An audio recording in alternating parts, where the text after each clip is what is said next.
Iya Record. benar. Oke ya, saya record ya. Oke, jadi artinya Kadang mempelajari governmentality atau kepemerintahan itu bisa kita awali dari misi besar itu, misi besar pemerintahan, dan misi besar pemerintahan ini mengandung dua sisi, yaitu sisi realisme dan sisi idealisme. Realisme itu artinya ya praktek apa yang terjadi, apa yang senyatanya terjadi dalam pengalaman praktek pemerintahan, dan yang idealisme itu adalah cita-cita yang itu kita pelajari dalam teori, dan yang terpenting adalah cita-cita pemerintahan yang dirumuskan di dalam Pancasila maupun konstitusi. Kalau kita belajar pada Pancasila, sebenarnya ya sila ketiga, keempat, kelima itu adalah satu kesatuan.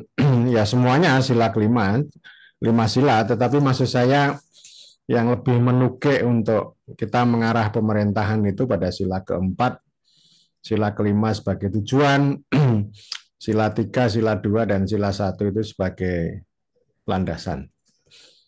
Nah, cita-cita luhur tentang pemerintahan, baik yang bisa kita pelajari pada Pancasila maupun pada konstitusi, maupun kita belajar pada teori-teori termasuk filsafat, entah itu liberalisme maupun republikanisme, itu ada tiga ya tujuan besar ya, yang sudah saya tulis di papan tulis.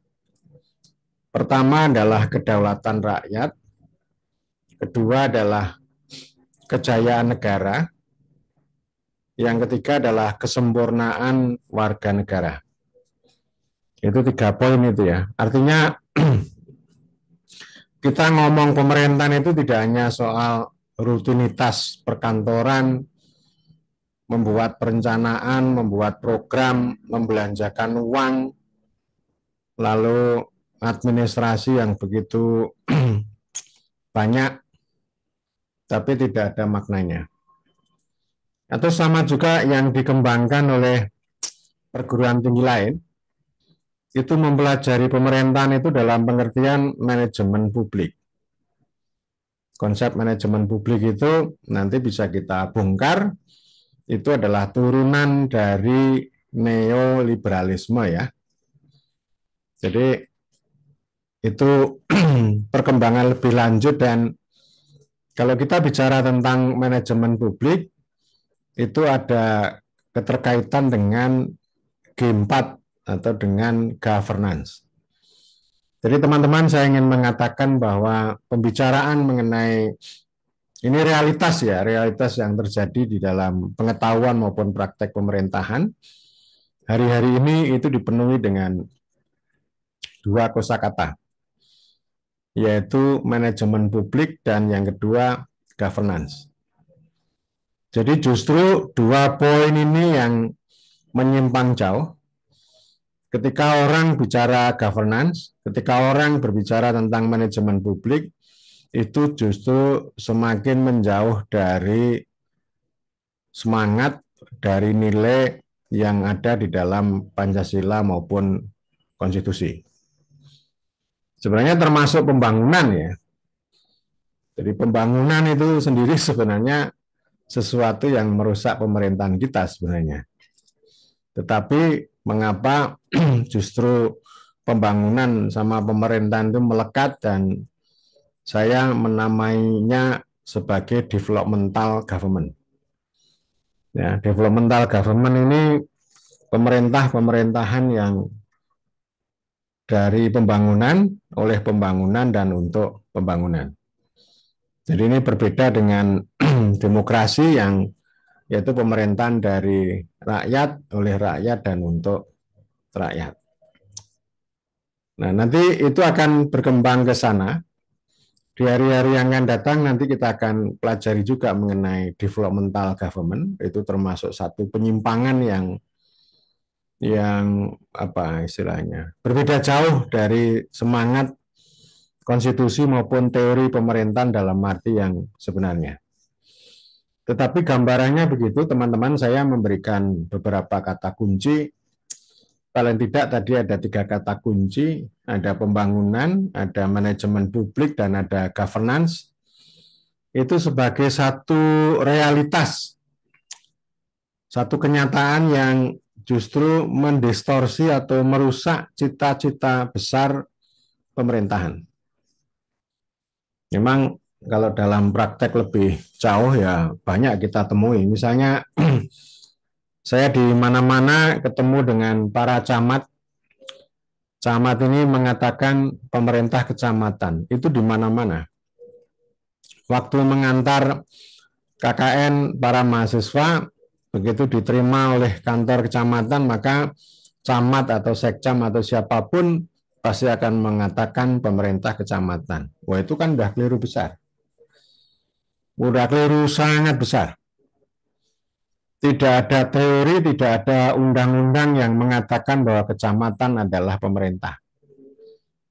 Ya, kecamatan itu pemerintahan, tapi dia tidak bisa disebut sebagai pemerintah. Dan karena itu, Anda sebagai mahasiswa ilmu pemerintahan, itu penting untuk selalu konsisten, selalu tegak lurus, kapan bicara pemerintah, kapan bicara pemerintahan, dan bisa membedakan, bisa tahu betul bahwa kecamatan itu adalah pemerintahan, tapi dia tidak bisa disebut sebagai pemerintah. Karena kecamatan tidak mengandung politik, tidak mengandung organisasi yang itu memperoleh kepercayaan atau memperoleh persetujuan rakyat atau people consent. Jadi itu salah satu ciri khas dari pemerintah dalam arti yang sebenarnya pemerintah yang didasarkan pada idealisme itu adalah organisme kekuasaan yang memperoleh persetujuan dari rakyat. Dan pemerintah itu punya kehendak, punya keputusan politik yang berguna untuk kepentingan rakyat. Kalau kecamatan enggak, dia tidak membuat aturan. Camat bukan institusi politik, tapi dia institusi administratif. Nah, karena itu ini kan yang sering terjadi, menyamakan pemerintahan itu dengan administrasi. Nah, ini sesuatu yang merusak. Jadi daya rusak yang paling awal terhadap pemerintahan itu adalah administrasi. Yang ini kemudian saya kaitkan bahwa tentang ini ya, kan 3 ya, pokoknya keywordnya 3 ya, kedaulatan rakyat, kejayaan negara, sama kesempurnaan warga negara. Jadi saya ingin memulai dulu dengan ini ya, kedaulatan rakyat. Dan nanti kita akan tahu mengapa administrasi itu penting, tapi dia nggak bisa dikatakan atau ditempatkan pada posisi yang dominan atau posisi yang utama. Kalau dia menjadi posisi yang utama, maka nanti akan menjadi pemerintahan yang administratif namanya. Ya, jadi ini nanti dicatat, pemerintahan itu mengandung administrasi, tetapi pemerintahan bukan administrasi. Pemerintahan mengandung politik, tapi pemerintahan bukan politik. Ini poin yang saya kira nanti Anda penting catat, dan nanti itu Anda harus tahu itu, entah melalui ujian nanti atau Anda menjelaskan kepada para pihak bagaimana kita mendudukkan politik dan administrasi dalam pemerintahan. Jangan sampai pemerintahan itu direduksi sepotong-sepotong, atau ibaratnya kita itu mau melihat, menyaksikan hutan dalam arti yang sebenarnya, tetapi kita hanya berjumpa dengan pohon-pohon, atau hanya sanggup melihat pohon-pohon. Itu yang terjadi. Studi pemerintahan di Republik ini itu tidak bisa menemukan hutan secara utuh, tetapi hanya menemukan pohon-pohon atau kayu-kayu gitu ya. Itu sama dengan kalau sarjana kehutanan melihat hutan ya hanya dari pohon atau dari kayu yang ditanam itu. Itu sama prinsipnya. Dan ada banyak metafora yang bisa kita gunakan untuk memahami pemerintahan. Ada juga metafora kita berkeluarga. Ada rumah, ada pekarangan, itu sama dengan negara, metafora untuk negara, ya. Lalu ada keluarga dan ada anggota keluarga. Kalau keluarga itu artinya ya satu kesatuan. Tetapi kalau anggota keluarga, ada ayah, ada ibu, ada anak-anak, mungkin ada cucu juga, ada keponakan juga yang ada di situ, itu namanya warga negara. Ya, warga negara itu anggota keluarga itu namanya warga negara. Tetapi kalau kesatuan warga negara yang disebut dengan masyarakat dengan society itu sama dengan keluarga. Jadi keluarga itu sama atau sebuah metafora untuk society atau untuk masyarakat. Nah, karena itu saya ingin mengatakan bahwa ya masyarakat itulah yang menjadi landasan bagi pemerintahan. Oleh karena itu ini melahirkan salah satunya mata kuliah sosiologi pemerintahan. Sosiologi pemerintahan itu salah satu poin pentingnya bagaimana kita memahami pemerintahan itu berada di dalam masyarakat.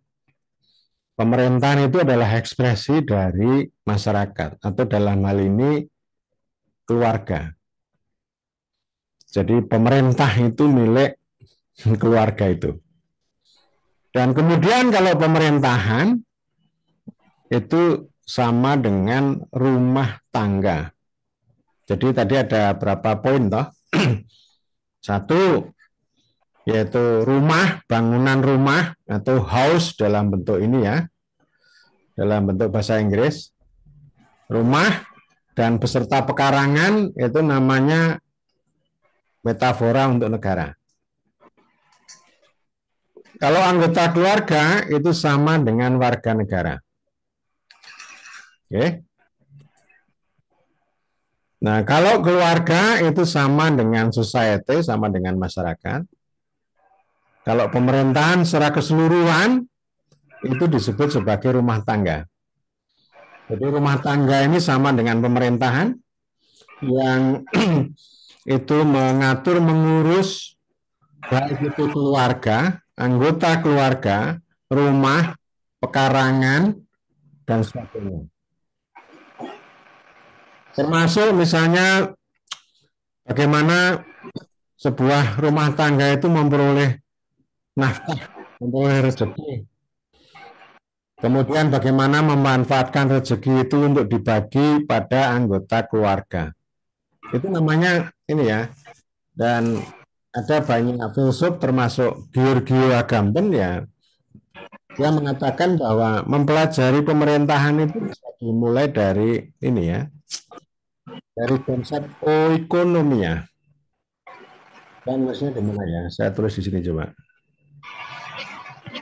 Ini yang bunyinya ini siapa ini? O Oiko Oikonomia ya. Nah itu di chat itu ya. Oikonomia. Nah, ini istilah yang dulu diciptakan oleh Aristoteles. Ya istilahnya pemerintahan itu dimulai dari sini. Oikonomia ini. Ini namanya manajemen rumah tangga.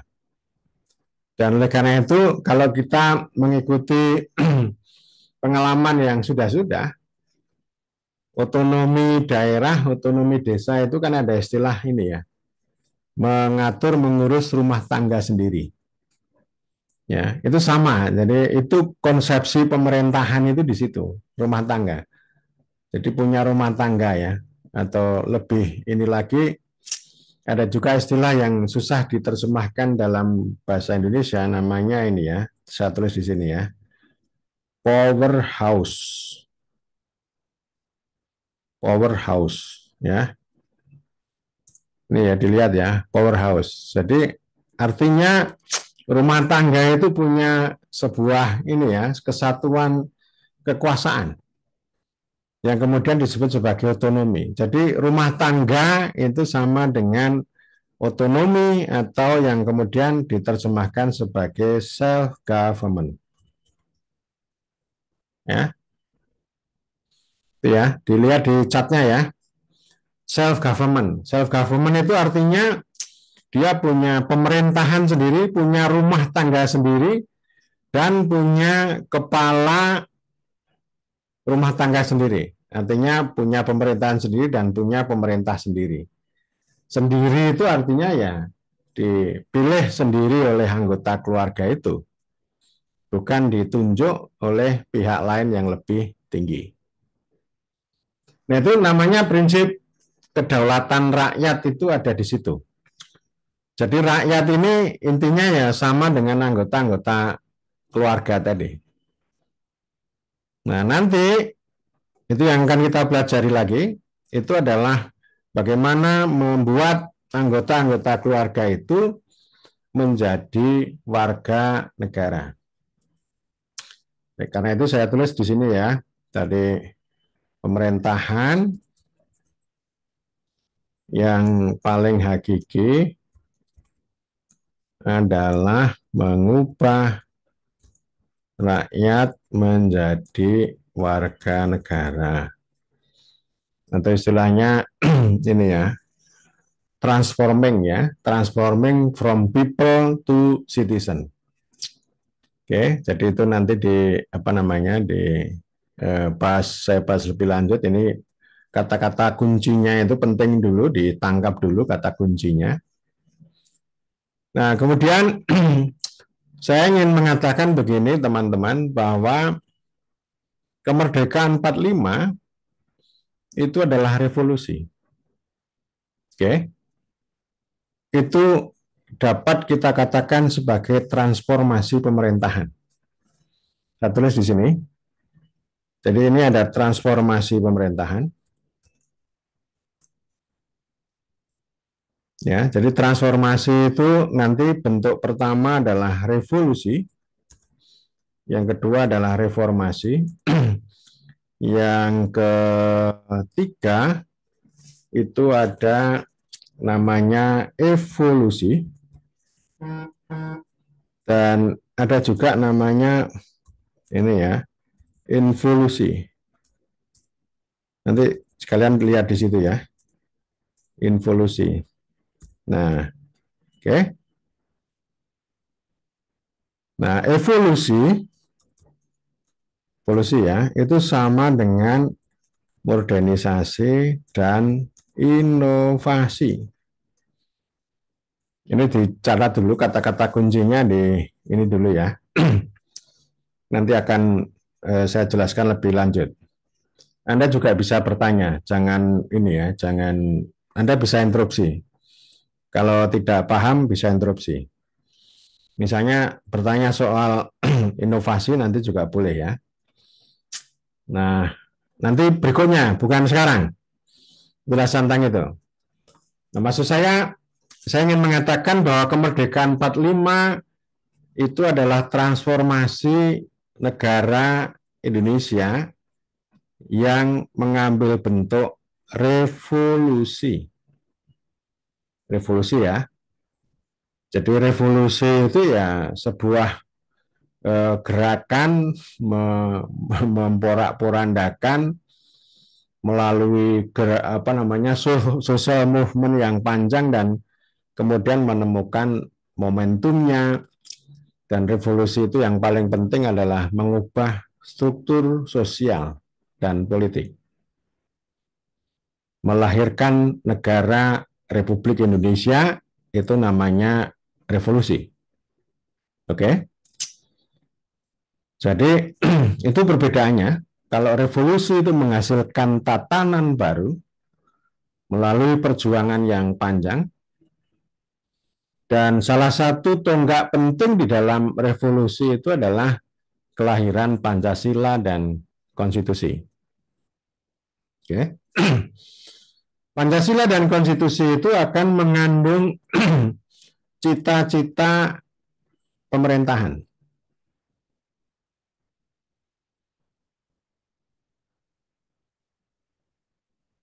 Ada tamu ya?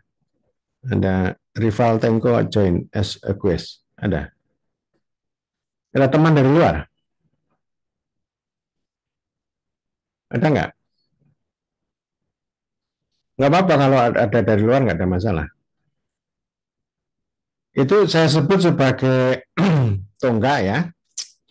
Dan itu yang menurut namanya apa namanya Ben Anderson ya, itu namanya revolusi 45 itu melahirkan masyarakat baru.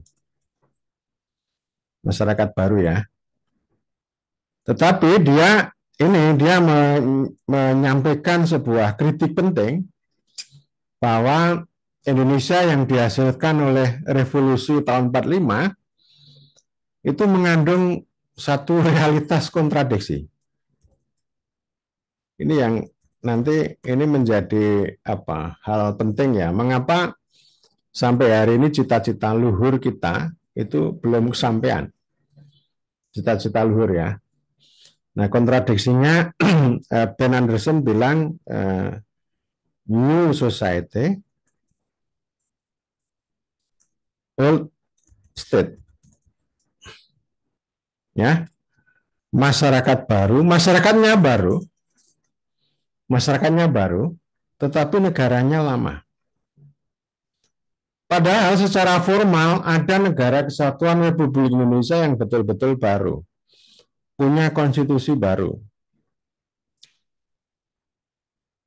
Nah, yang dia katakan bahwa masyarakat itu adalah bangsa Indonesia. Bangsa Indonesia itu sama sekali baru, dan di situ ada semangat pembentukan bangsa itu, ada semangat, kata Anderson itu adalah partisipatory. Ya, partisipatory ini luar biasa nih. Ada banyak daerah-daerah, kerajaan-kerajaan yang punya semangat bergabung menjadi Indonesia, bergabung menjadi bangsa Indonesia dan ke dalam Republik Indonesia.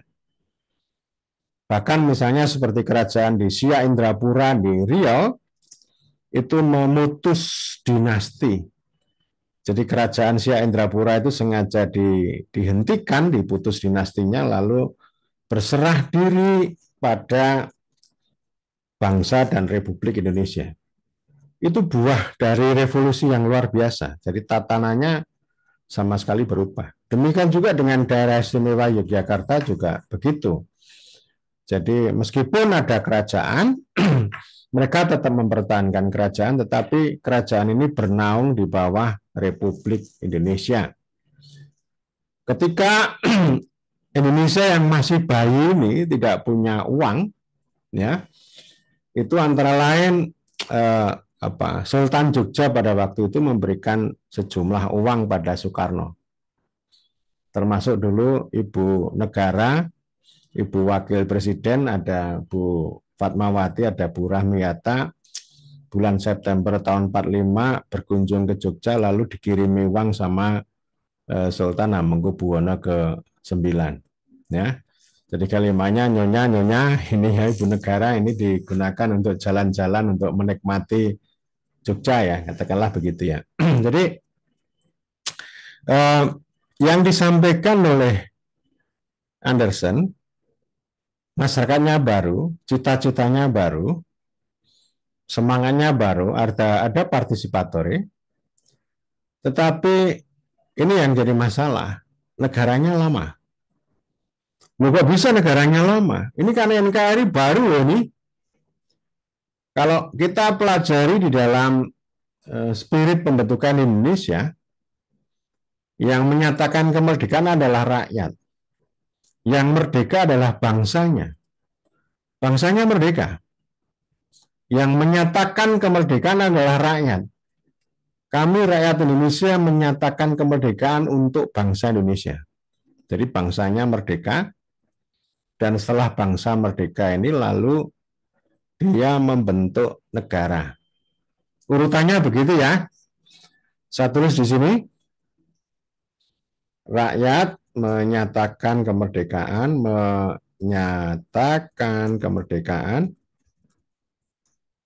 bangsa merdeka, bangsa yang merdeka, bangsa mendirikan negara, oke, negara membentuk pemerintah. Ini ya, ini 45 ini. Tahun 45 ya. Ini tonggak yang luar biasa. Tetapi Anderson menyatakan bahwa ada the real state. Ada negara yang dalam arti yang sebenarnya. Jadi negara yang disebut negara NKRI yang baru itu masih abstrak. Tapi negara yang hadir, yang nyata itu adalah yang namanya, kalau dulu namanya Pangreh Praja. Pangreh Praja ya, atau birokrasi. Pangreh Praja, warisan kolonial. Jadi ketika pemerintah baru terbentuk, yang dipimpin oleh Soekarno dan Hatta menjadi pemerintah baru, itu birokrasinya sudah ada. Birokrasinya tersedia. Dan birokrasi Pangreh Praja ini dulu adalah mesin bagi negara kolonial.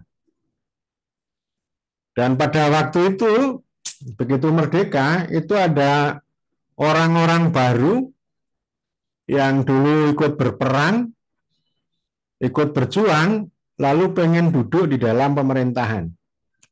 Ada yang pengen jadi tentara, ada yang pengen jadi PNS, dan sebagainya. Lalu menimbulkan gejolak. Dan para Pangreh Praja yang lama ini, itu lalu membuat perbandingan. Oh, sekarang 45 ini zaman kacau. Bukan zaman normal. Jadi dia bikin kalimat beginilah, zaman normal. Zaman normal di mata para PNS ini adalah di masa kolonial itu. Jadi kedudukan mereka sangat terhormat, tidak diganggu oleh para aktivis, tidak diganggu juga oleh orang-orang baru yang kemudian menjadi pemerintah. Dan karena itu, ini yang namanya birokrasi ini, wah ini luar biasa ya. Luar biasa. Sampai hari ini menjadi, ya mereka menjadi mesinnya pemerintah, mereka menjadi pemilik negara dan sebagainya, dan itu menjadi tantangan yang luar biasa.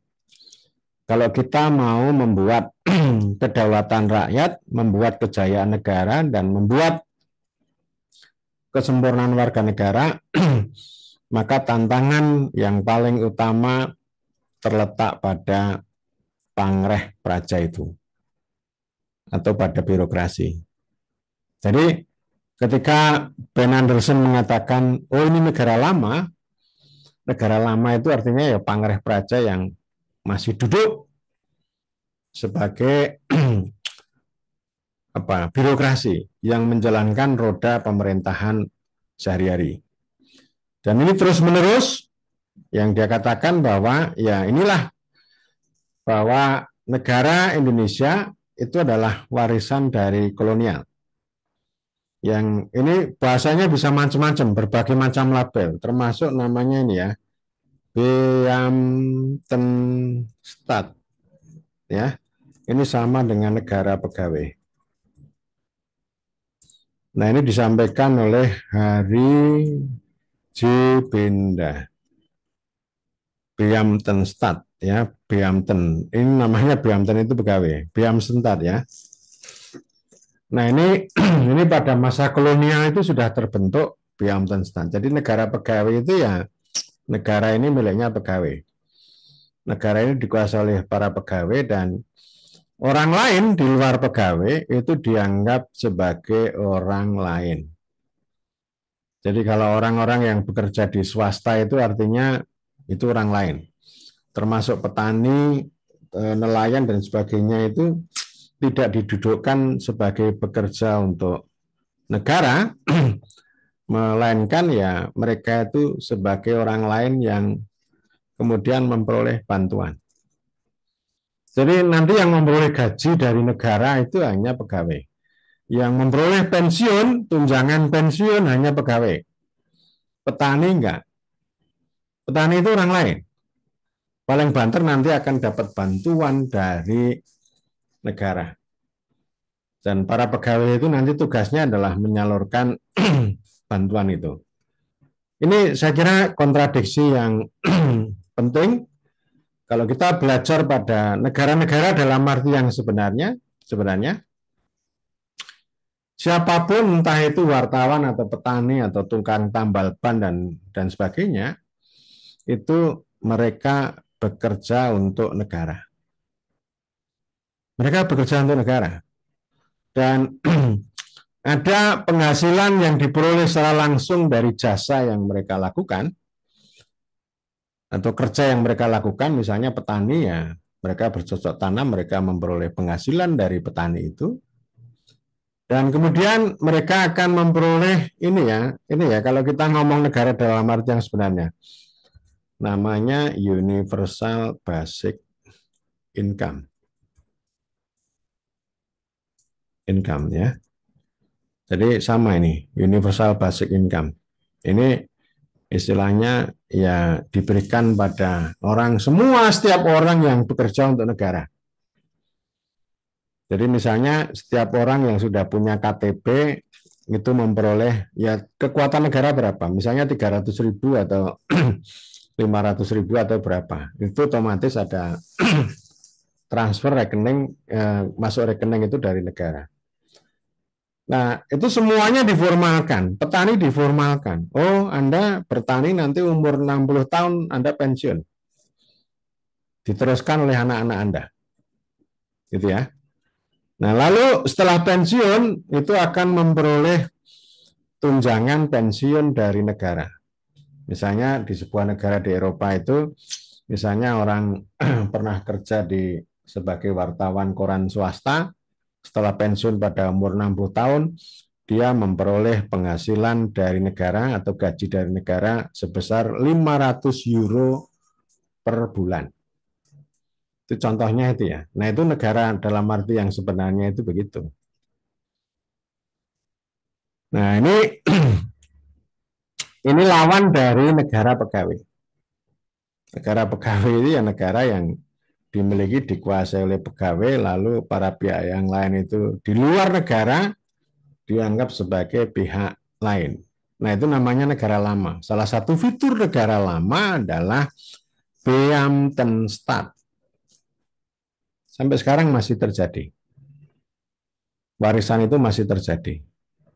Termasuk ketika saya berbicara tentang pemerintahan ya.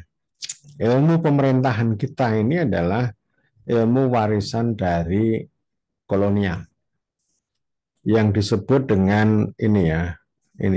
Terus ya, saya terus ya, Bestur ya. Jadi Bestur ini ya administrasi.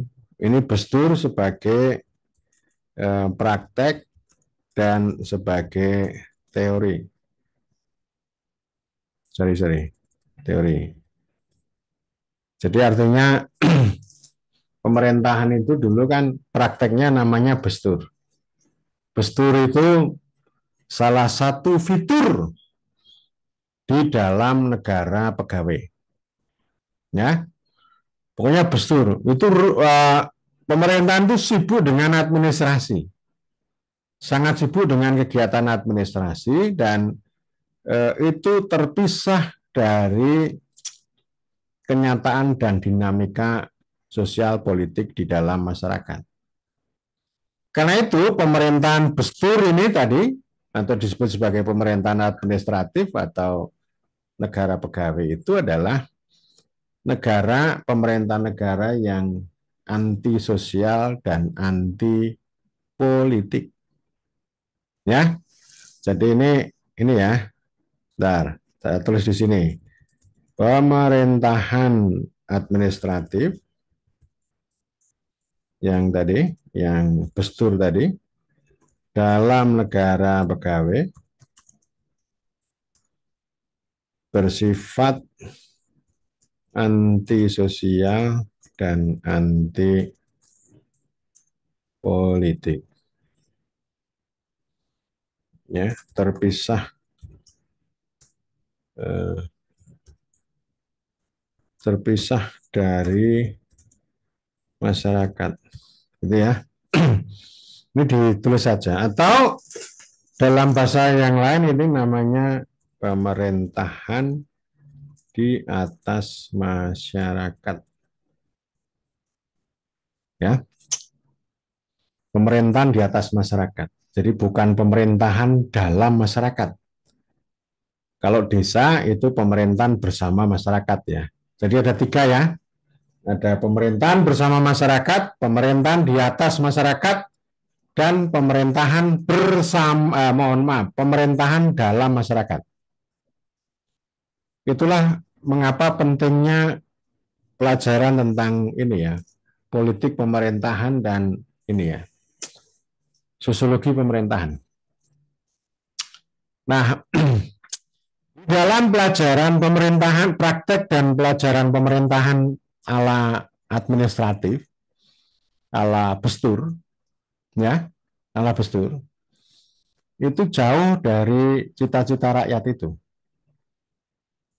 Jadi dia lebih menekankan pada dua hal penting, yaitu etika pemerintahan dan kecakapan.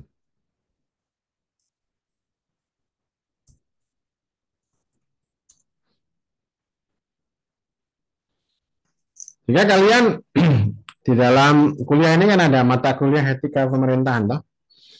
Ada nggak? Mata kuliah etika ada nggak? Ada, Pak. Ada. Tapi mata kuliah politik pemerintahan ada nggak? Ingat nggak?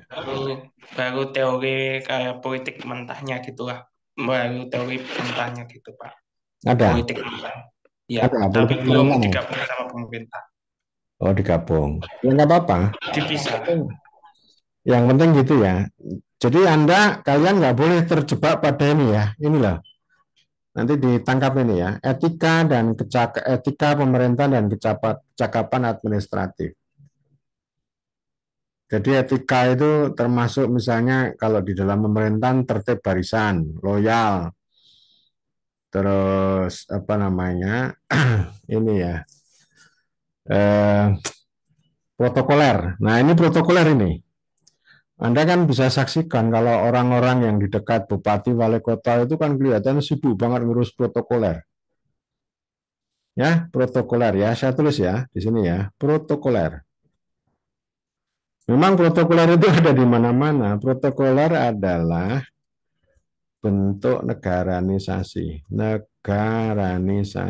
pemerintahan, yakni melakukan blokade,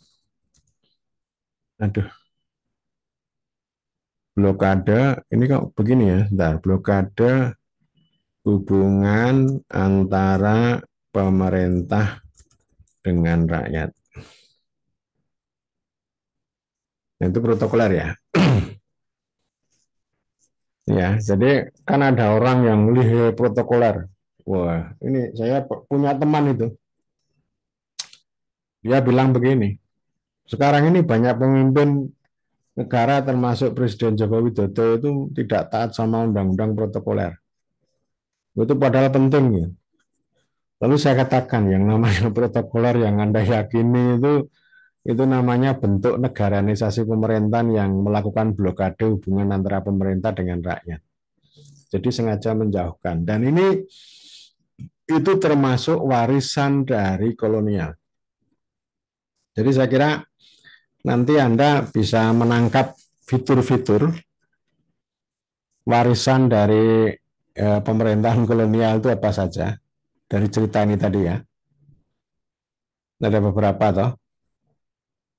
Jadi yang berpusat pada administrasi, berpusat pada pegawai, mengutamakan apa namanya etika dan kecakapan administratif, tetapi anti sosial dan anti politik.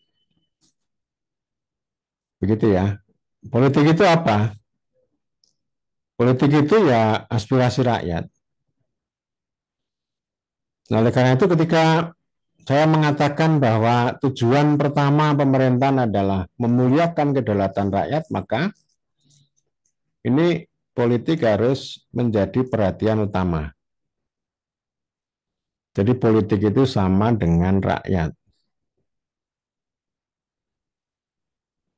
Oke. Jadi yang paling penting politik itu sama dengan rakyat. Rakyat adalah politik.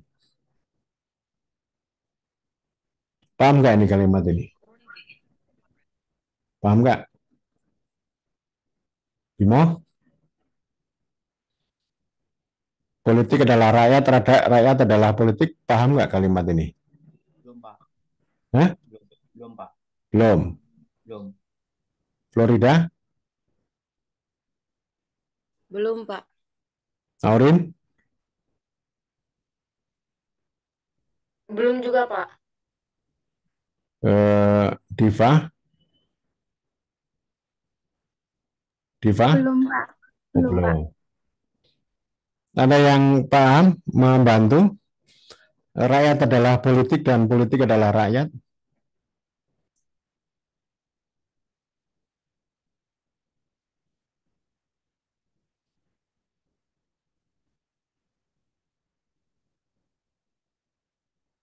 Hmm? Ada yang bisa membantu? Saya punya video tapi panjang sekali ini. Jadi kalau misalnya Anda ini nanti inilah ketemu lah. Misalnya judulnya ini ya. Memahami politik kebajikan rakyat.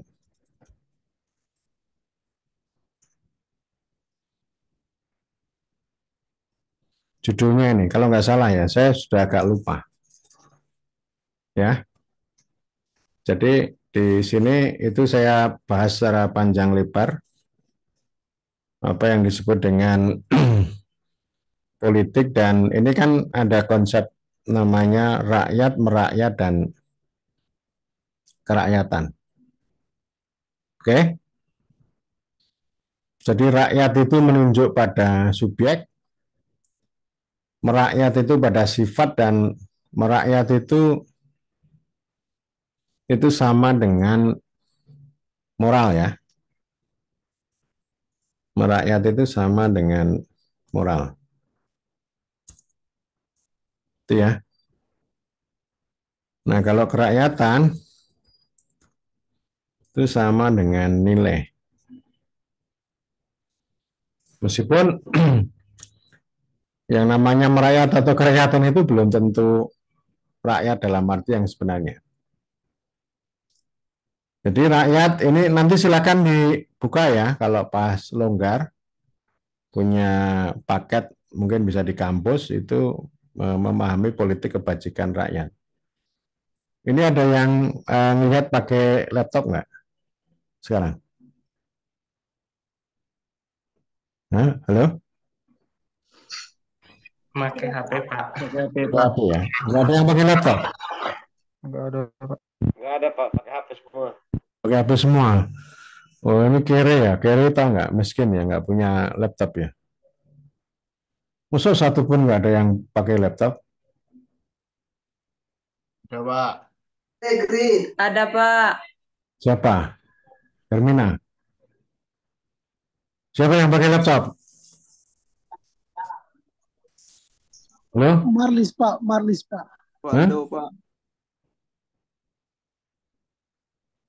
Coba kalau yang pakai laptop dites dulu ya, saya agak lupa. Laptop itu, Pak.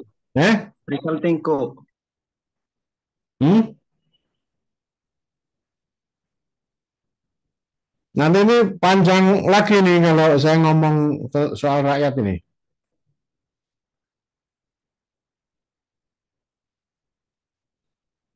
Jadi coba dites dulu ya, tes dulu yang Yang pakai laptop coba dicari di YouTube judulnya itu Memahami Politik Kebajikan Rakyat.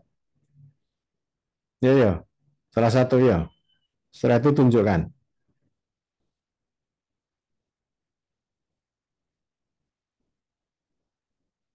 Ya. Siapa? Ayo pasang badan. Politik kebajikan rakyat, Pak. Bimo, Pak, Bimo, Bimo. Bimo. Bimo nemu. Udah nemu. Ada, Pak. Siapa yang nemu? Saya, Pak. Oh, dia.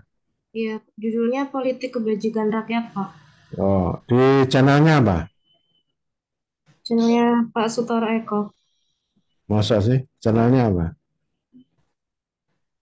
Channelnya Pembawa Kebajikan. Oke. Nanti di-share aja ke grupnya teman-teman ya.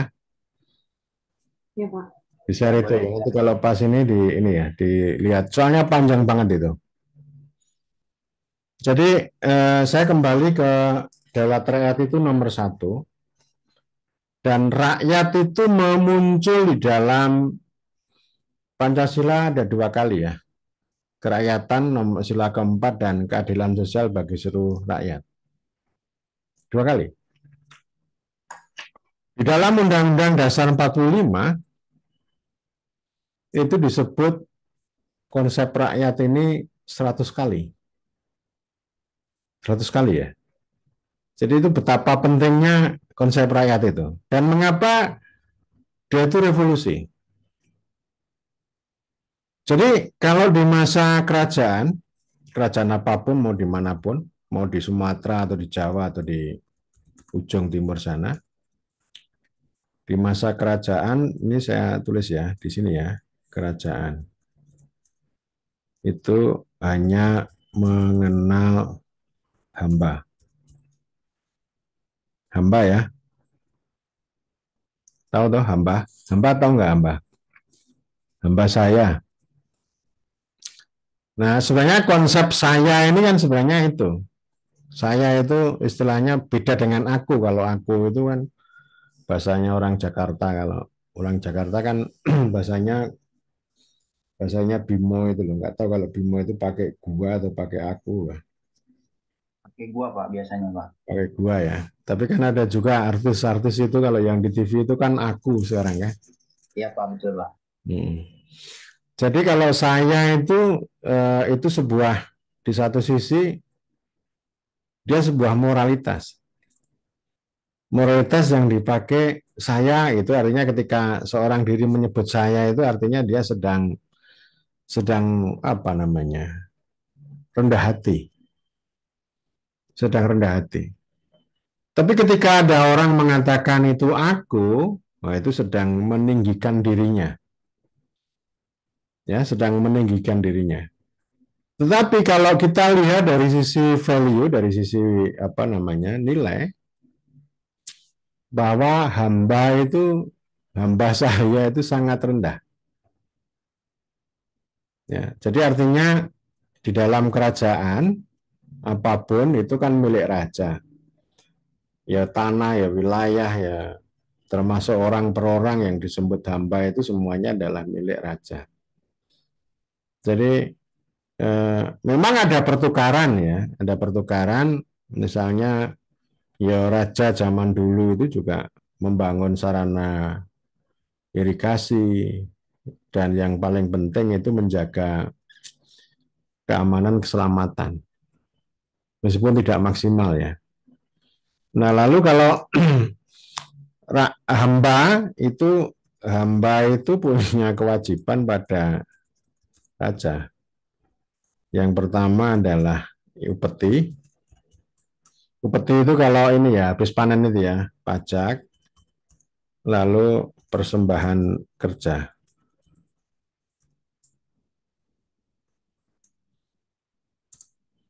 Jadi 3 ini ya kewajibannya ya. Persembahan kerja itu ya termasuk gotong royong itu sebenarnya. Kalau di zaman Belanda namanya rodi. Itu bahasa di mana-mana. Kalau di Perancis ada courve. Di Portugal ada ordem. Kalau di Jawa ada namanya pancen ya. Saya tulis di sini. Pancen. Ini persembahan kerja secara gratis. Artinya orang yang tidak bisa membayar upeti, orang yang tidak bisa membayar pajak, maka harus membayar pancen. Persembahan kerja itu, secara gratis itu. Nah, lalu kalau penguasa kolonial itu punya istilah sendiri namanya inlander. Inlander ya.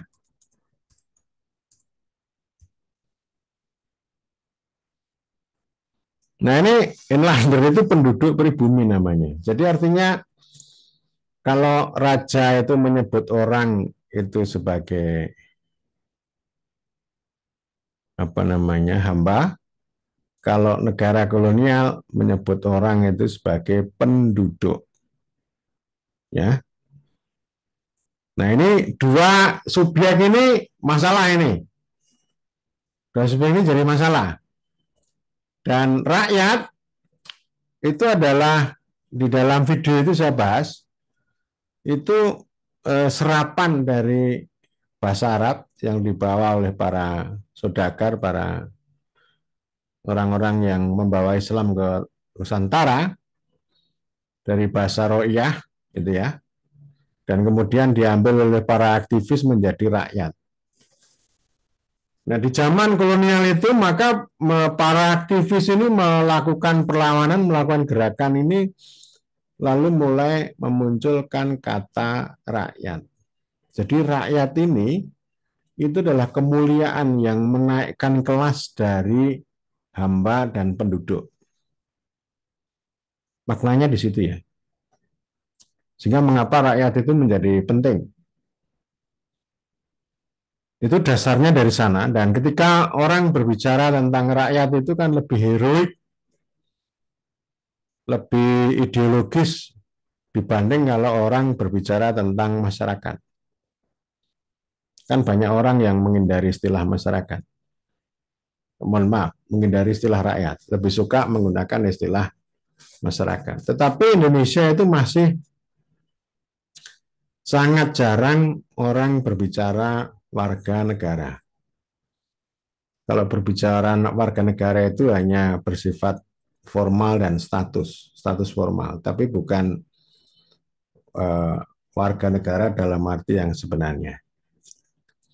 Dan dari waktu ke waktu sampai hari ini, ya negara kita yang mewarisi kolonialisme dan kemudian disepuh, diwarnai, gitu ya, dengan pembangunan, dengan developmentalisme. Jadi sekarang ini kan begini ya, ini kan ada kontradiksi.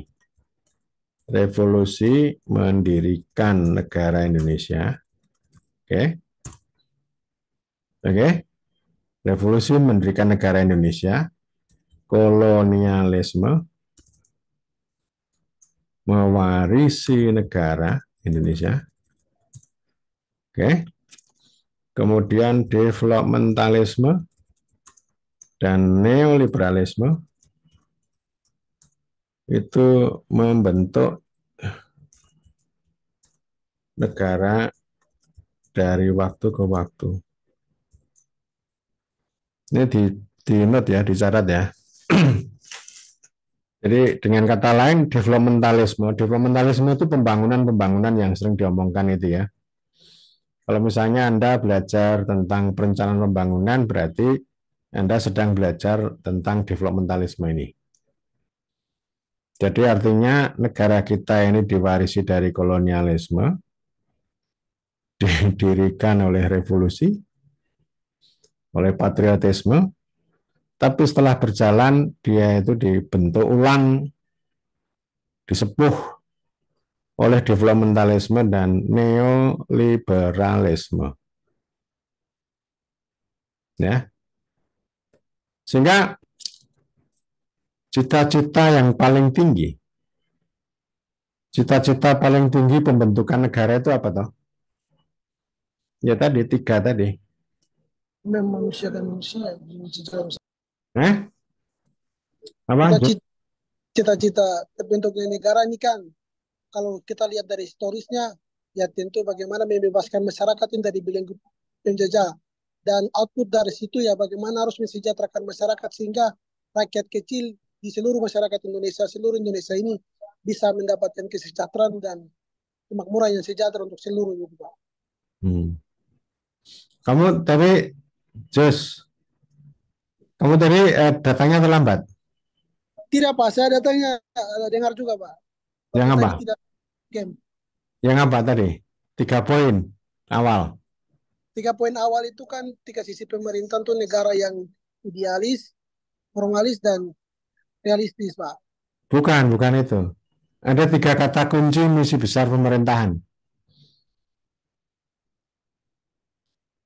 Lupa kah?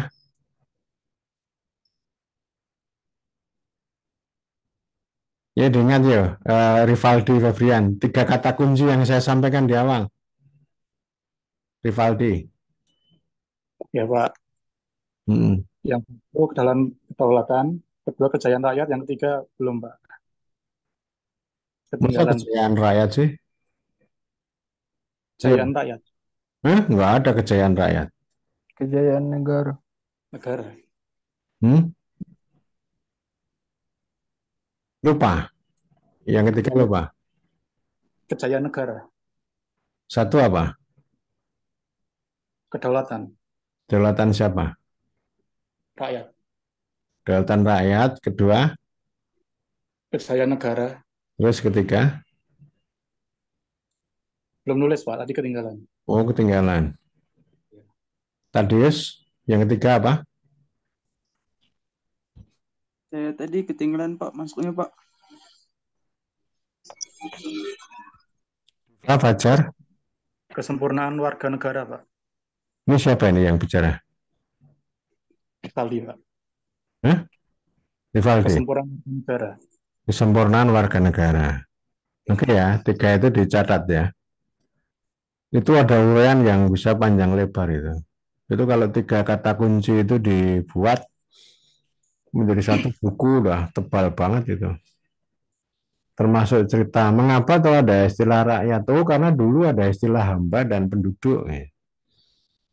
Jadi rakyat itu revolusi, itu kemuliaan mendudukkan orang itu menjadi rakyat. Rakyat itu adalah basis kekuasaan. Jadi artinya siapapun yang berkuasa itu atas dasar persetujuan rakyat. Atau namanya di sini namanya ini ya, people consent ya. People consent. Ini konsepnya orang barat ini. Tapi sebenarnya dalam tradisi Islam juga ada. Namanya daulah namanya ya. Daulah ra'iyatun namanya ya. Saya huruf Arabnya tidak hafal saya, tapi kosakatanya di situ ya, daulah ra'iyatun. People consent. Jadi yang paling awal itu people consent. Dan kemudian dari sisi moral ya, teman-teman, saya ingin mengatakan begini bahwa moral itu sesuatu yang absurd. Absurd itu ruwet ya, absurd ya. Absurd tak tulis di sini. Absurd, wala. Absurd itu ya kacau, nggak jelas itu ya, absurd. Moral ya. Kemarin kita sudah bicara tentang itu, dah. Kita bikin kotak-kotak itu udah belum kemarin. Yang kelompok 3 itu kemarin yang masih datang sedikit itu, bahas itu kah? Ini yang kelas 3 siapa nih? Yang hari Jumat pagi. Adakah yang Jumat pagi ini? Ada Pak. Siapa? Saya Kamu, Pak. kamu Grace? Iya Pak. Pas perjumpaan pertama kamu datang nggak? Datang Pak. Datang. Terus sama teman-teman udah ngerjakan itu? Cuman Bapak suruh hanya melihat video Pak. 2 video. Enggak, waktu di kelas kan buat toh, bikin kotak-kotak itu loh. Apa kotak-kotak itu? Baik dan benar itu loh. Enggak ada. Nggak Hah? ada, Pak. Enggak Ada. ada. Ada lah. Di hari Jumat pagi kemarin itu Bapak hanya suruh kami pelajari videonya Bapak di YouTube itu terkait perbedaan negara Nah, dan bahasa juga. sebelumnya itu kan ini, sebelumnya saya sempat ini, saya belum menjelaskan tetapi kemudian meminta teman-teman untuk mengisi itu, mengisi kotak-kotak itu loh. Tidak ada. Kelasnya kami, Pak. Kalau di kelasmu udah saya jelaskan. Kamu yang apa namanya, yang Selasa pagi atau jam siang? Jam 12, Pak. Ya udah dijelaskan kalau itu. Udah belum? Sudah, Pak. Nanti di inilah, nanti coba lihat lagi. Mungkin saya bisa lupa ya, nanti dicek lagi. Jadi apa namanya? Misalnya begini. Kalau para petinggi, para pejabat, para elit itu kan mengendaki setiap orang kecil itu sopan santun. Boleh ngeritik tapi harus konstruktif gitu. Boleh ngeritik tapi harus sopan santun. Boleh ngeritik tetapi harus pakai data. Itu namanya moral itu. Moral yang diomongkan oleh elit kepada rakyat. Dan moral itu absurd. Biasa, moral itu begini. Orang itu maling teriak maling, pencuri teriak pencuri. Jadi sebenarnya orang itu pencuri tapi menuduh orang lain mencuri gitu loh. Orang itu sebenarnya moralnya itu ya nggak beres gitu. Tapi suka menggunakan moral itu untuk mengkritik orang lain atau mengadili orang lain. Gitu. Jadi ini namanya absurd. Nah, kalau rakyat itu yang paling penting dari etika rakyat. Ya rakyat itu memang nggak butuh etika. Benar kata Prabowo, jangan sesatkan rakyat dengan etika. Rakyat itu nggak butuh etika. Tetapi mereka itu etikanya begini. Cara pandang rakyat pada orang-orang besar. Kalau misalnya ada orang-orang besar meremehkan dia, misalnya dengan kosakata tukang bakso misalnya, Anda pernah dengar nggak istilah tukang bakso? Pernah, Pak. Pernah Pak, Megawati Pak, Megawati Pak. Pernah ya? Nah, itu pasti kan marah kan? Tukang bakso marah kan, lalu dibully ya. Itu namanya cara pandang rakyat terhadap moral. Jadi begini, rakyat itu ya nggak butuh moral seperti yang dikendaki oleh para pembesar. Sebaliknya kalau rakyat memandang orang-orang besar itu, hei, kamu harus menghargai kami dong. Anda jangan meremehkan kami tukang bakso dan sebagainya. Kami tukang bakso ini ya berkeringat halal gitu ya, nggak korupsi dan sebagainya gitu. Nah itu kan jawabannya begitu kan. Kalau dalam istilah Jawa itu namanya ada moralitas namanya ini ya, jangan mentang-mentang, ojo dumeh, ojo adigang adigung adiguno. Adigang itu apa namanya? Apa namanya? Adigang itu keturunan, adigung itu kekuasaan, kekuatan, adiguno itu namanya kepintaran. Jadi orang pintar nggak boleh merasa sangat pintar, nggak boleh mentang-mentang dan sebagainya. Jadi itu sebuah moralitas yang digunakan untuk mengingatkan baik bangsawan, orang keturunan, orang kaya, orang yang berkuasa maupun orang-orang pintar. Itu ya, termasuk tadi mengingatkan orang petinggi yang berbicara tentang tukang bakso. Itu contohnya begitu. Itu namanya moral dari rakyat ya. Tetapi yang terpenting sebenarnya bahwa kedaulatan rakyat itu dasarnya dari sini ya, people consent, atau sebenarnya adalah legitimasi. Ini ya yang paling penting ya. Jadi saya buat kalimat di sini, saya mengutip dari Larry Diamond, saya tulis di sini. Demokrasi membutuhkan legitimasi. Legitimasi membutuhkan persetujuan. Persetujuan membutuhkan kinerja.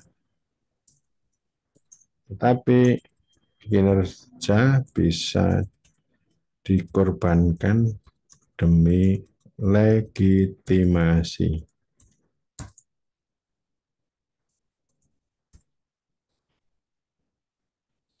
Ya, coba ya. Ini dilihat ya, di kalimatnya di situ. Itu yang demokrasi yang esensial itu ada di situ. Jadi nanti hati-hati kalau kita bicara tentang kebebasan. Bukan berarti saya anti kebebasan, enggak. Bukan gitu maknanya. Kita akan pelajari lebih lanjut. Itu salah satu bahaya di dalam neoliberalisme itu ya, salah satunya adalah kebebasan. Jadi kebebasan di dalam liberalisme dan kebebasan di dalam neoliberalisme itu sangat berbeda. Tetapi yang mau saya katakan ini namanya legitimasi. Legitimasi itu intinya 2 poin ya. Legitimasi ya. Legitimasi itu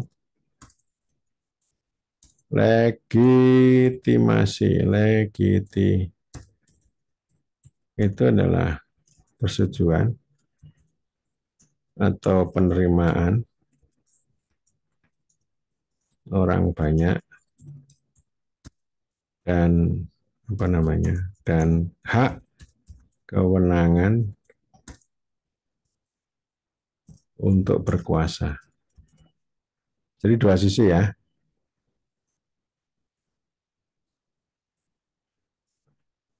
2 poin ya. Jadi dia disetujui ya. Disetujui itu artinya ya caranya macam-macam. Pemilu itu salah satu cara ya untuk memberikan persetujuan. Nah, setelah disetujui, nanti dia menjalankan kekuasaan. Sama juga nanti kalau Mas menjalankan kekuasaan ya itu butuh persetujuan. Caranya bisa macam-macam. Itu intinya kedaulatan rakyat itu memang ada di situ. Jadi ini poinnya, legitimasi ini akan berbicara pada 2 ranah. Persetujuan itu berlangsung dari rakyat dan oleh rakyat. Nah, lalu untuknya apa? Untuknya itu namanya legasi. Ya. Legasi ya. Jadi makanya kan setiap pemimpin pemerintahan itu penting untuk memegang 2 poin itu. Legitimasi dan legasi. Kalau di dalam bahasa Larry Diamond itu namanya kinerja. Itu nggak bisa lepas dua-duanya itu.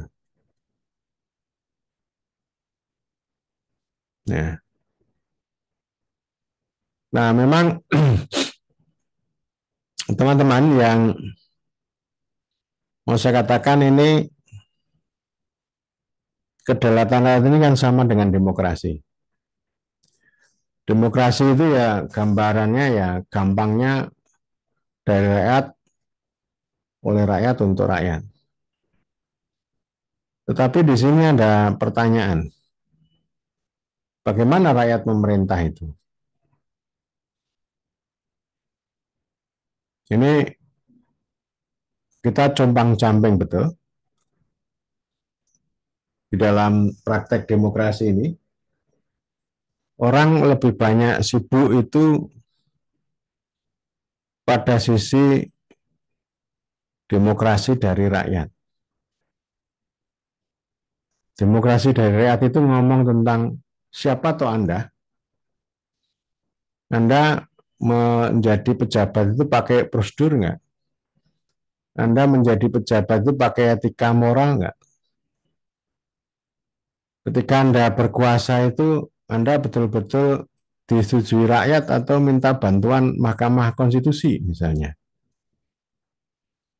Dan ini yang belakangan itu muncul satu konsep namanya dinasti. Dinasti ini artinya dia memotong ya, memotong representasi rakyat. Jadi sebenarnya kan dari ini ya, istilahnya dari rakyat ya, saya tulis di sini ya. Dari rakyat itu intinya apa toh? Intinya adalah satu, representasi, partisipasi. Terus kemudian apa namanya? Kompetisi. Ya. Lalu apa namanya? Juga ada mobilisasi.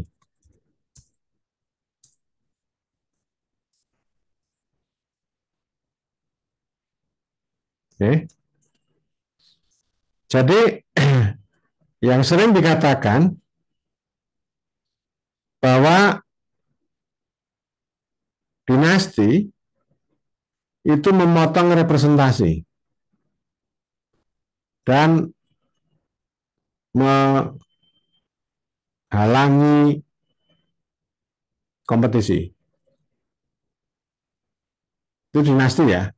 Anda bisa paham nggak kalimat itu? Yang tidak paham tanya. Regina Winalestari? Paham nggak? Nggak paham, Pak. Hah? Nggak paham. Nggak paham? Ada yang paham bisa membantu? Dinasti itu memotong representasi rakyat dan membatasi kompetisi. Ya ditulis dulu tuh. Dinasti itu membatasi memotong representasi dan membatasi kompetisi.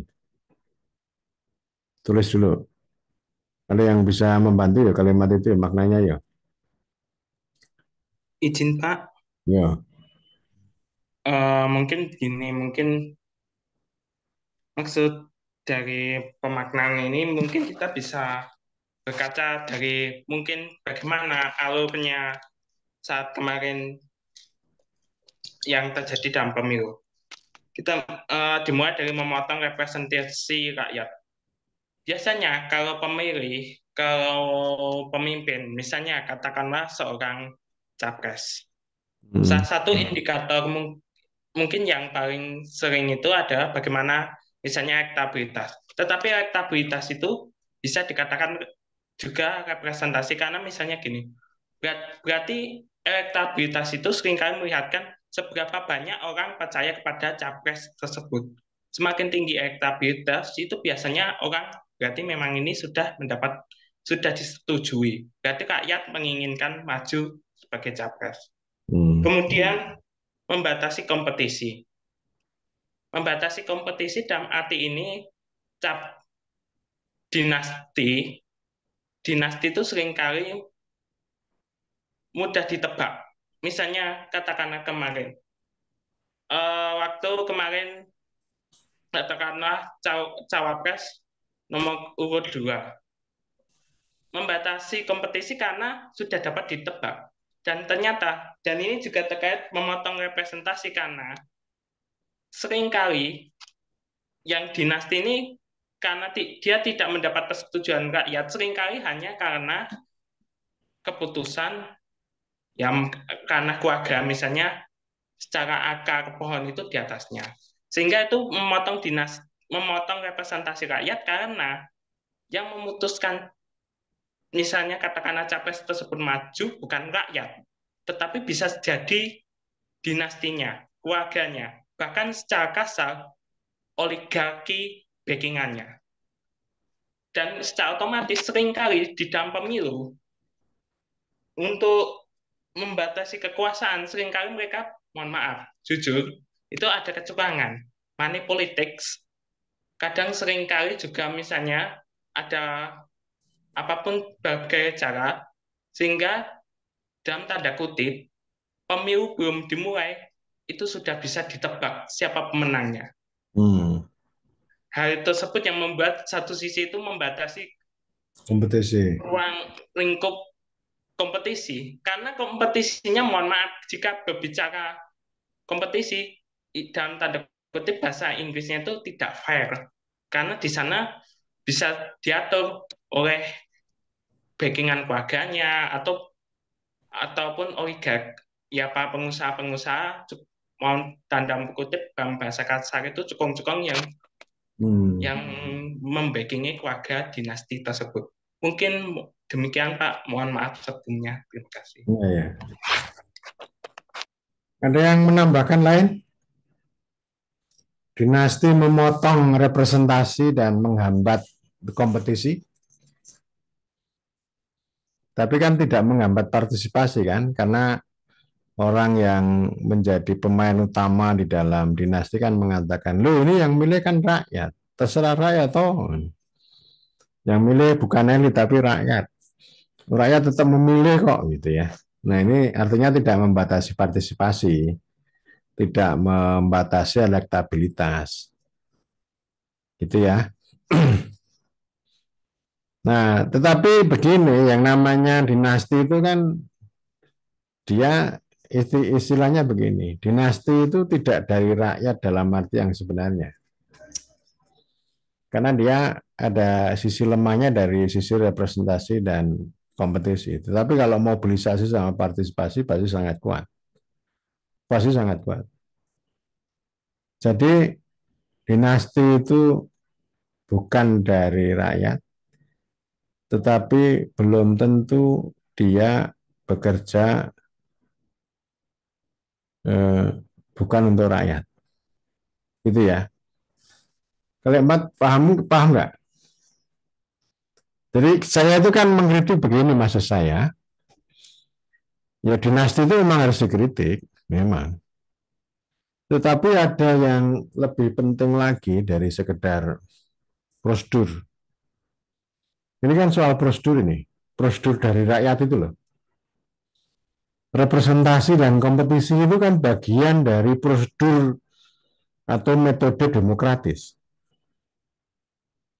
Jadi prosedurnya itu menjadi cacat. Itu ya, itu namanya demokrasi prosedural. Tetapi yang jauh lebih penting dari demokrasi, yaitu nanti kedaulatan rakyat, itu adalah demokrasi untuk rakyat. Memang saya kan mengatakan begini, demokrasi itu kan begini. Sebenarnya ya, dari rakyat, oleh pemerintah, dan untuk warga negara. Ini demokrasi menurut versi saya ya, dari rakyat. Oke. Nah, kalau bukan dari rakyat, artinya cacat dinasti, apakah dia bisa bekerja untuk rakyat? Bisa nggak? Itu yang membedakan ya. Jadi ada ini ya. Ini kan tiga penyakit kita ini kan ini ya. Namanya dinasti, oligarki, dan teknokrasi.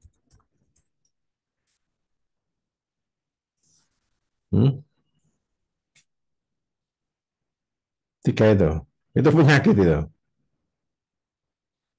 Di antara tiga ini yang paling parah, paling berbahaya, merusak kedaulatan rakyat apa? Ya, Ngomong ya. Siapa ini yang belum bicara? Habib?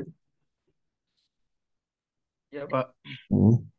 kalau Menurutmu? menurut saya mungkin oligarki Pak yang merusak kedaulatan.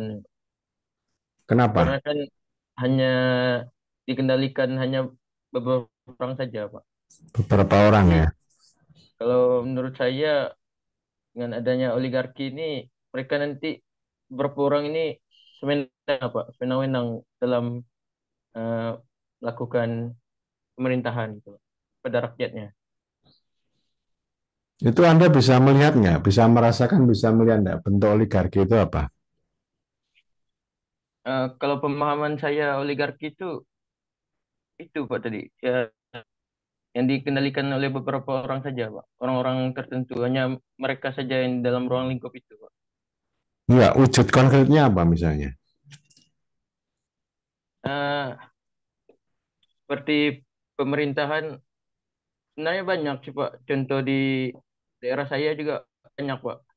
Hanya seperti keluarga mereka saja Pak. Yang Yang termasuk pemerintahan itu Pak. Dia masukkan keluarga-keluarganya. kalau keluarga berarti bukan oligarki dong, dinasti dong. Eh? Oh ya, dinasti. Kalau keluarga bukan dinasti. Eh? Ini Kalau bedanya apa? oligarki berarti Dinasti sama oligarki ini. berapa orang-orang besar Pak. Orang-orang besar. Seperti pihak-pihak swasta juga dilibatkan di situ. Oligarki itu dari rakyat nggak?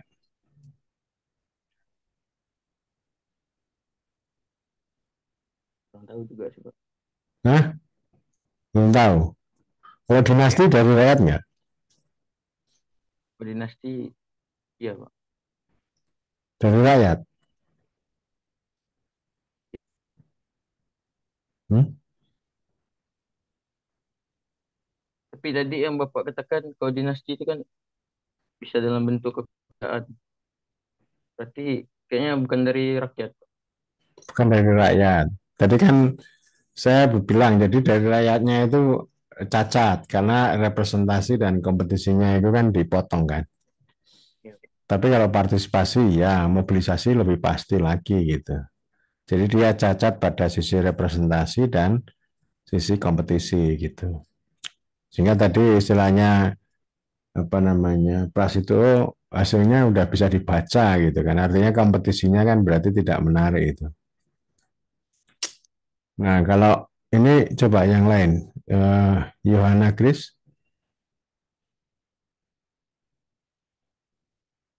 Iya, Pak. Hmm, ya, masih kan nggak kalimat tadi? Tiga itu ya, tiga keyword itu ya. Itu paling berbahaya apa menurutmu? Oh, Yang berbahaya bagi kedaulatan rakyat.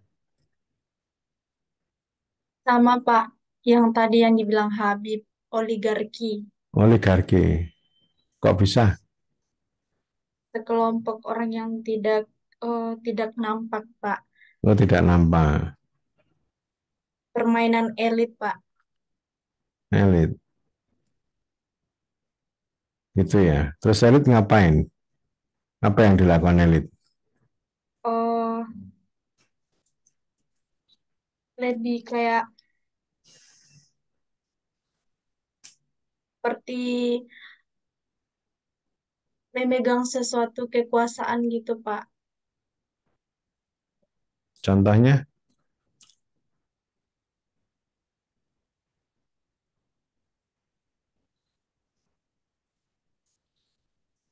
Oke, simpen dulu. Sekarang geser ke Fahmi.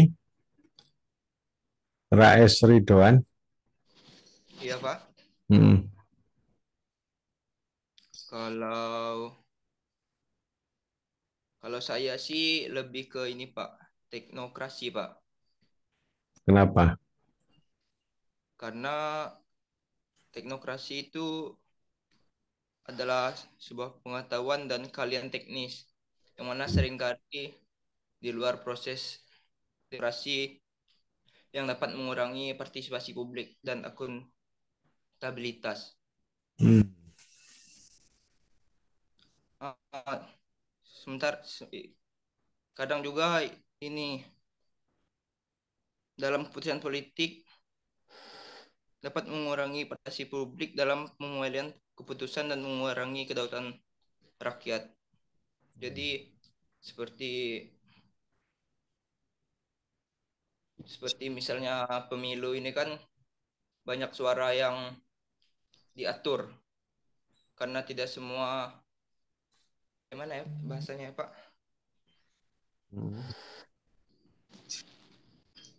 Jadi Kayak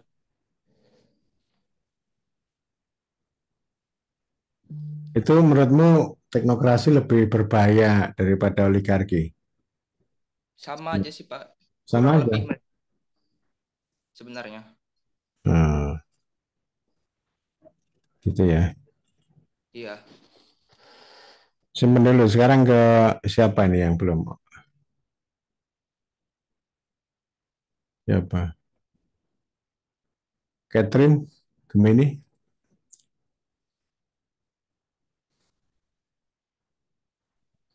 Ya, Pak. Yo. Eh, bentar, Pak. Sebentar, Pak. Ya.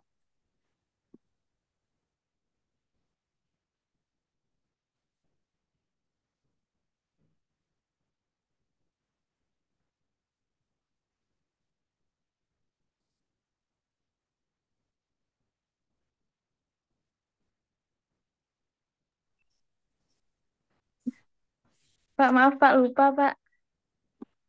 Tanya sama yang lain. Iya, Pak. Jangan tanya saya. Siapa tadi teman yang sudah ngomong tadi siapa? Kamu nggak perhatian kamu. Ini saya kan cek ombak ini. Siapa yang perhatian, siapa yang tidak. Ketangkap kamu. Coba siapa tadi yang udah ngomong tadi?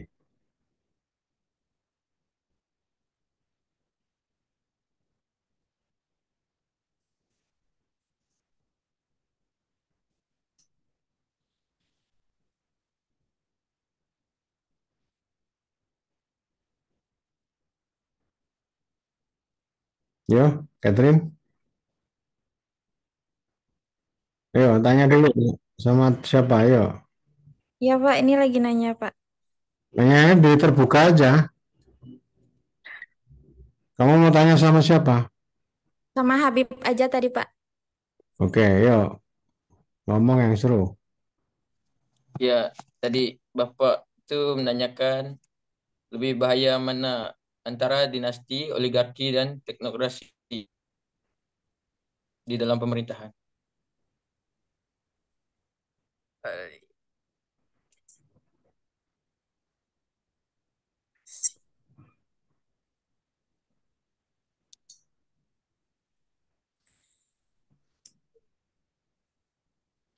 Sebentar, Pak.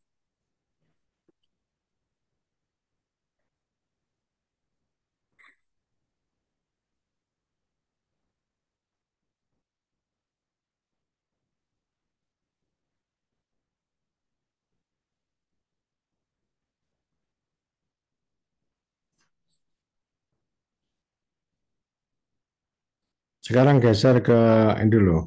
Ancentus Joseph Lea. Ancentus Joseph Lea. Ya Pak, hadir Pak. Dibuka itu, wajahnya kelihatan ya. Ini kamera saya lagi apa Pak? Ada bermasalahnya Pak? Oh, yuk. Ya tadi yang pertanyaan Bapak, apa alasan eh, penyakit yang di pemerintahan itu dianggap berbahaya? Ada tiga tadi Pak. Yang Bapak sebut tadi ada dinasti, oligarki, dan teknokrasi. Kalau menurut saya Pak, itu dinasti Pak. Kenapa? Karena karena itu apa? karena dianggap ada di situ di dalamnya itu Pak ada monopoli kekuasaan Pak. Yang kedua ada nepotisme dan korupsi. Yang ketiganya kurangnya rotasi kekuasaan Pak. Keempat, perkembangan demokrasi yang terhambat, yang dimana ini menyebabkan dinasti dianggap sebagai ancaman serius bagi kedaulatan rakyat karena mengurangi kontrol rakyat atas pemerintahan dan membatasi perkembangan demokrasi yang sehat, Pak. Mungkin itu saja. Kalau oligarki berarti lebih rendah dari itu. Sama saja, Pak.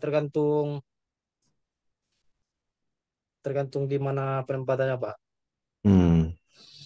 Bisa dibedakan nggak antara titik masalah antara oligarki dan dinasti?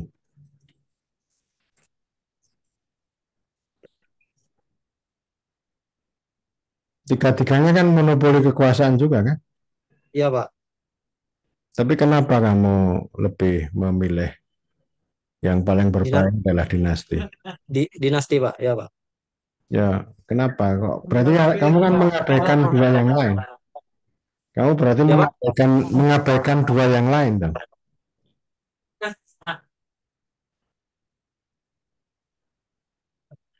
Ya, Mas Tommy. Oke.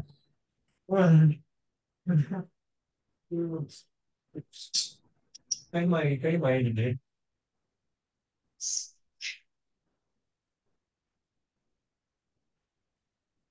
Angela Jessica,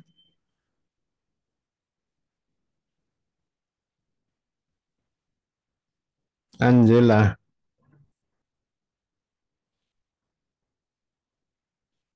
Angela Jessica, halo, halo, kemana nih Angela Jessica? Mungkin lagi tidur, Pak. Enak ya tidur ya. Saya catat ya, besok diingatkan ya.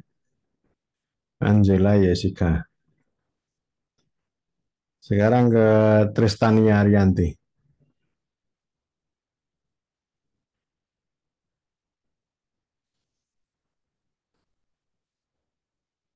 Itu Angela muncul nggak itu?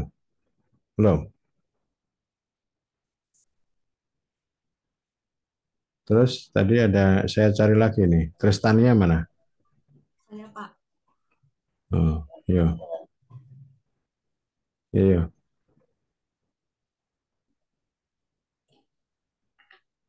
Hmm.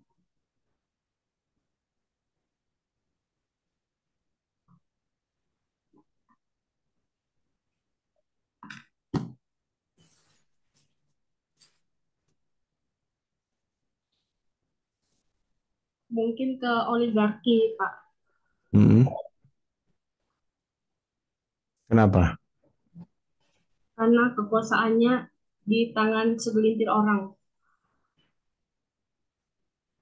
yang dibedakan. Kalau dinasti bukan segelintir orang.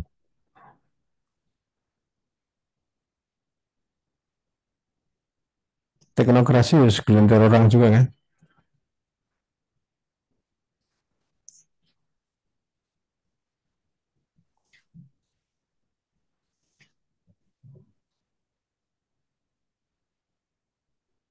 Kamu nyari dulu Tristania. Iya, Pak. Kolila Amalia. Kolila. Lila Amalia. Iya, Pak. Ya. Kalau menurut saya, Pak, sebisa saya, Pak, eh, saya ini sih oligarki.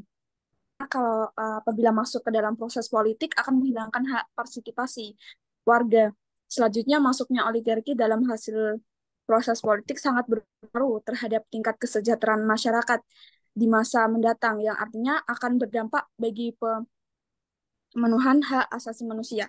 Begitu.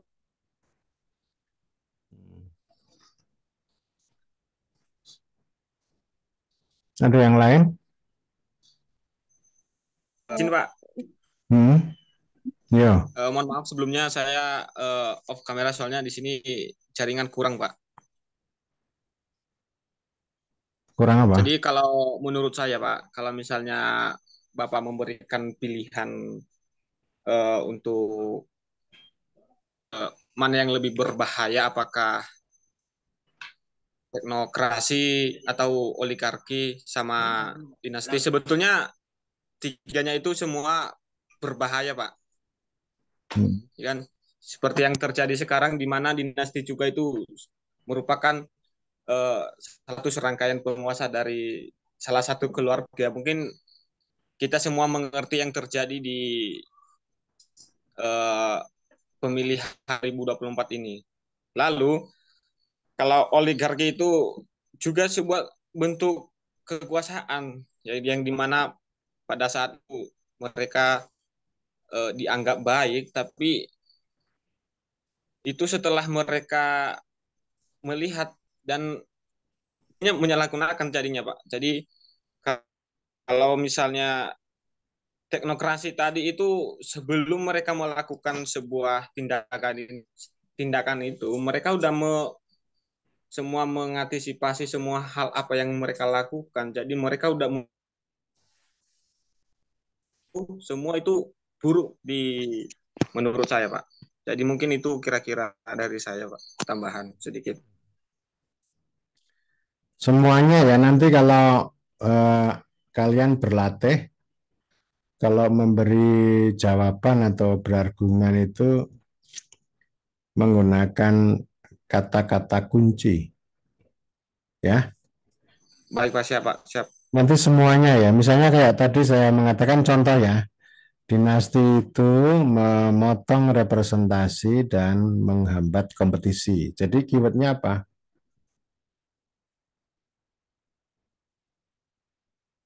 Ya, coba nanti Anda berlatih begitu ya, Anda berlatih begitu ada keyword. Ada keyword. Boleh misalnya, oh ini monopoli, monopoli itu keyword. Nah, itu pertama begitu, menghadirkan kata kunci. Yang kedua, nanti dari sisi nalar, dari sisi logika. Jadi tantangannya di situ, apakah sebuah argumen itu logik dan konsisten gitu ya. Ini biasanya kan di situ. Tapi paling awal Anda di dalam berpendapat itu menghadirkan namanya kata kunci. Oke, nanti ini diingat-ingat. Kita sudah malam dan saya sudah terasa ngantuk juga ini. Nanti kita sambung lagi. Anda berlatih. Apa namanya? Yang paling utama itu kan Anda punya berlatih membuat argumen-argumen itu, ya, dengan kata kunci itu. Jadi disimpan dulu. Nanti yang dari rakyat itu silakan dipelajari. Nanti minggu depan kita masih kuliah seperti ini lagi. Soal Pak, kenapa? apa namanya nggak bisa ini apa mau berkomentar Pak? Oh, mau komentar? Silakan aja. Ada waktu nggak Pak? Masih ada waktu? Kalau nggak ada waktu nggak? Silakan aja, nggak apa-apa. Nanti Silakan. minggu depan. Silakan Arif. Nah, oke. Siap. Terima kasih Pak. Kalau saya misalnya tadi Pak, apa namanya mendengar dari paparan Bapak tentang bagaimana kita menjadi apa namanya warga yang sejahtera maupun bangsa yang ini dan segala macam. Saya mengasih apa namanya semacam ada analogi yang saya temukan dalam ketika saya mengikuti kuliahnya Bapak. Saya menganalogikan semacam rakyat ini sebagai tuan rumah. Tadi kan Bapak menyampaikan bahwasanya ada keluarga, ada rumah, ada anggota keluarga dan segala macam.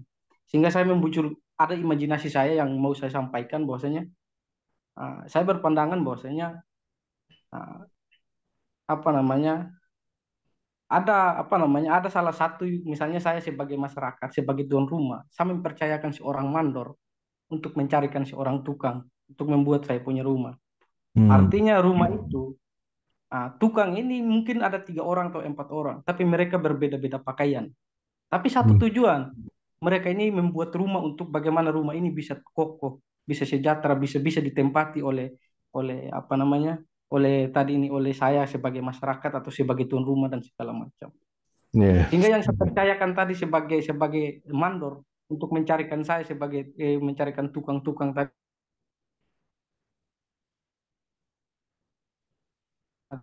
bisa menaungi saya dalam kehidupan sehari-hari yang akan saya jalani. Sama seperti halnya saya misalnya kalau kita berbicara tentang hari ini, apa yang menjadi kerucuan dan segala macam sehingga kita apa ya, misalnya kalau kita bicara tentang negara, bicara tentang ini dan segala, sehingga saya menganalogikan tentang sebuah rumah, artinya apa namanya, tukang-tukang yang 3 orang tadi, mereka punya prinsip yang sama, yaitu bagaimana rumah itu jadi, bagaimana rumah itu bisa bisa kokoh dan bagaimana. Tapi kira-kira bagaimana pandangan kita masing-masing dalam menentukan seorang tukang, apakah dia bertujuan juga sama-sama membangun itu rumah supaya dia megah, supaya sebagai masyarakatnya bisa apa namanya, bisa sejahtera dalam rumah itu ketika dia mendiami rumah itu.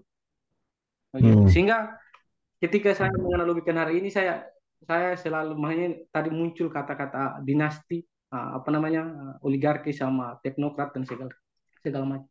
Sehingga dalam hal ini apa namanya, saya sebagai masyarakat mempercayakan seorang pemimpin, tetapi yang bekerja di sana mungkin saya tidak terlalu apa sama apa namanya, tidak terlalu ini. Memang tiga-tiganya berbahaya, tapi yang 2 dinasti sama oligarki ini yang saya soroti. Artinya ketika dia membangun rumah, ada konsensus kesepakatan dan segala macam yang dibangun atas dasar itu antara tukang-tukang tadi yang berbeda-beda baju yang saya katakan.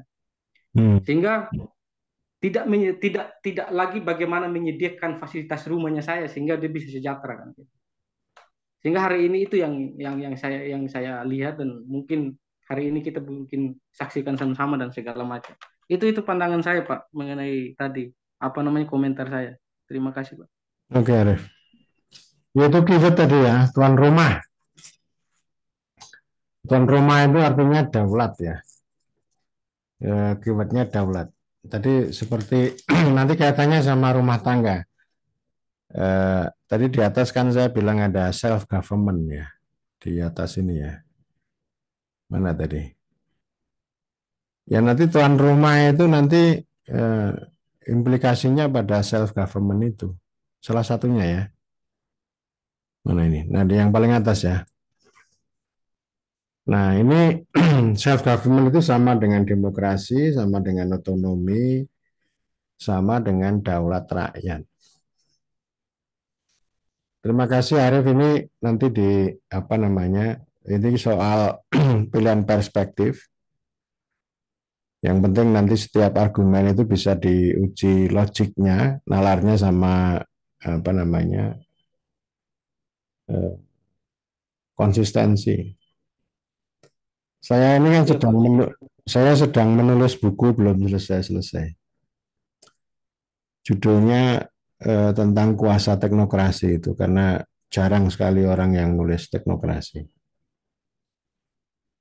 Dan agak lambat ini nulis ini. Udah beberapa bulan tapi ini. Jadi salah satu poin yang saya tulis di buku itu kan Indonesia ini ya. Negara minus warga negara. Negaranya ada ini, tapi minus banget warga negara itu. Yang disebut rakyat itu juga bukan kedaulatan rakyat, tetapi saya meminjam orang, ada siapa namanya, lupa saya. Rakyat itu adalah objek manipulasi. Objek manipulasi. Jadi belum dimuliakan dalam pengertian kedaulatan rakyat.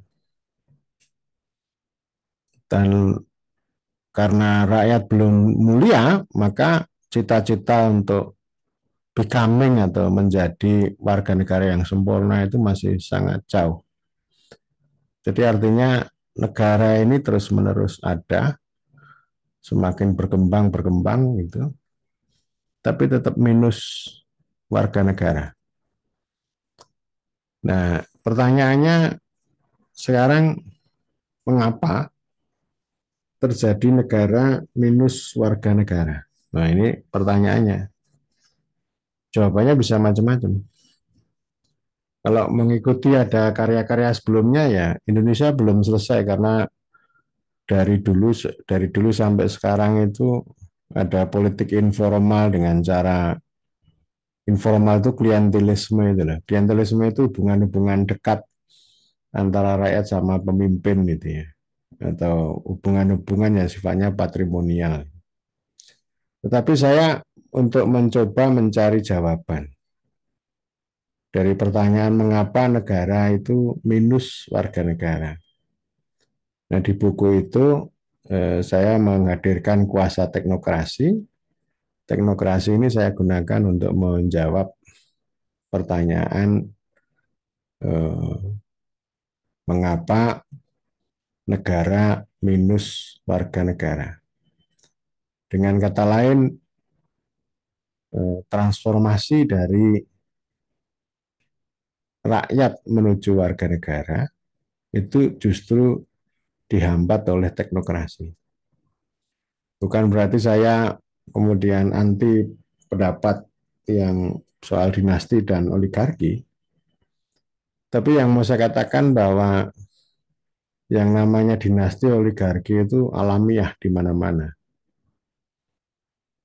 Ketika 50 orang berkumpul, 100 orang berkumpul, pasti akan ada oligarki. Ada segelintir orang yang pengen memonopoli, pengen menguasai kekuasaan dan kekayaan. Dan itu sudah hukum besi oligarki ya kata Robert Mitchell ya. Ketika ada partai, ada birokrasi, intinya begitu ada kekuasaan yang diorganisir, pasti akan mengarah pada terbentuknya hukum besi oligarki. Itu kata dia begitu ya. Jadi di mana-mana selalu ada. Istilahnya by nature ya, by nature. Seralamnya itu di mana-mana begitu. Jadi misalnya begini, ini ada banyak orang yang mengkritik tentang oligarki.